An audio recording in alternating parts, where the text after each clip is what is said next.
Oh wow, have you ever tried to drink something from a mug but it's just not fancy enough, or it doesn't have a big enough clickbait title? Well, now you don't have to worry, because here is releasing the Resonant mug. You can get it in all shapes. Well, you can get it in one shape, but different colors. You can get it in black, you can get it in red, you can even get it in the famous green. But not only mugs. If you head over to the Resonant store, make sure you pick yourself up some socks as well with it.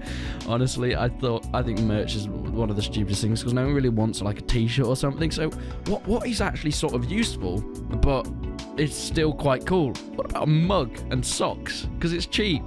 And at the moment you can like go pick it up for like $10 or something stupid like that. It's cheap. And it's a mug, and there's my logo. Anyway, head over, link in the description. Go and do that now.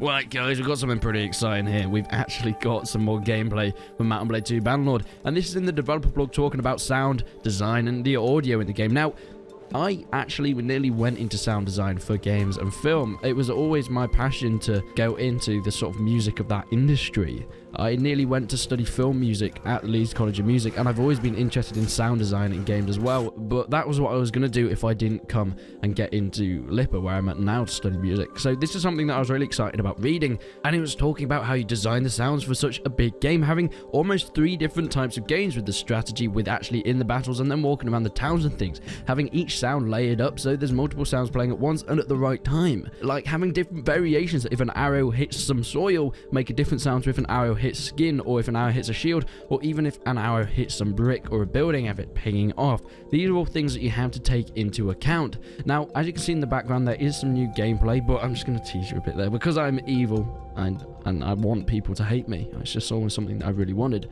So I'm going to show the full gameplay in a little bit later, but we're going to talk a bit about the sound design now.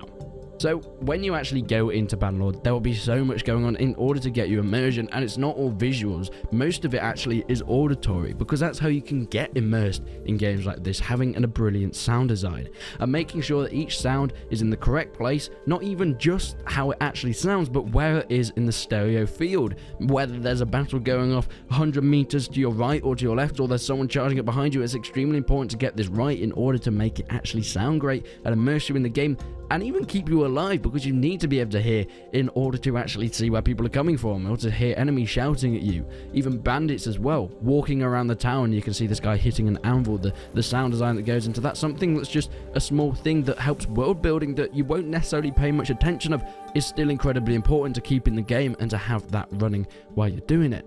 But let's stop teasing and let's go on to the gameplay. This is more focusing on the sound, but I think we can get some interesting, cool things from this. The whole day-night cycle, walking through the towns, the immersion, it looks absolutely gorgeous. And so many people are saying the game would be outdated, but I feel like Bannerlord has an art style where it probably won't be outdated, because they're not trying to go for ultra-realistic graphics. There is a very cartoony tinge to it, which I think is a nice art style, which will make it go on and not necessarily age too much. The blacksmith here looking absolutely gorgeous, and just seeing the sunlight reflecting off the armor. You can see this guy is making tools. You can see all the things. The anvil, him hitting on the anvil. People on the left all doing their own thing. See the thatched buildings. I mean, that thatch does look quite thin, but everything is moving. The whole world is going while you're doing your thing as well. It's a living and breathing world. You see the woman coming with a basket on her back as she's doing her job. And then we get to go into the battle, of course, which is all the best bits. The archers lined up on the wall, and look at this, the archers actually have spears, which is going to be so useful. Having an archer class with spears, meaning they're able to actually take out cavalry, because that's always been an issue. Archers are a bit susceptible to cavalry. Why don't you just give all archers spears? It's so much more useful. And seeing, of course, the onagers firing the rocks into the walls and it crashing, and more of this castle destruction that we can see, which looks absolutely gorgeous. We haven't actually seen a massive wall crumbling, whether it's just the crenellations or it's actually big parts of the wall that you can knock out. We don't actually have any confirmation, but I'm thinking it's just crenellations, because that's all we've seen so far. And of course the snow battles, oh my god, they still look gorgeous. The armies charging with the infantry and the cavalry, and of course the archers. And this guy knows how to rock a jeweled helmet. Jesus Christ, that looks gorgeous. I mean, I do see that axe is a bit glitching into the back of his armor, which is a bit of an immersion breaker, but I mean, we can live without certain things, you know. But that's pretty much it for this week's Bannerlord devlog.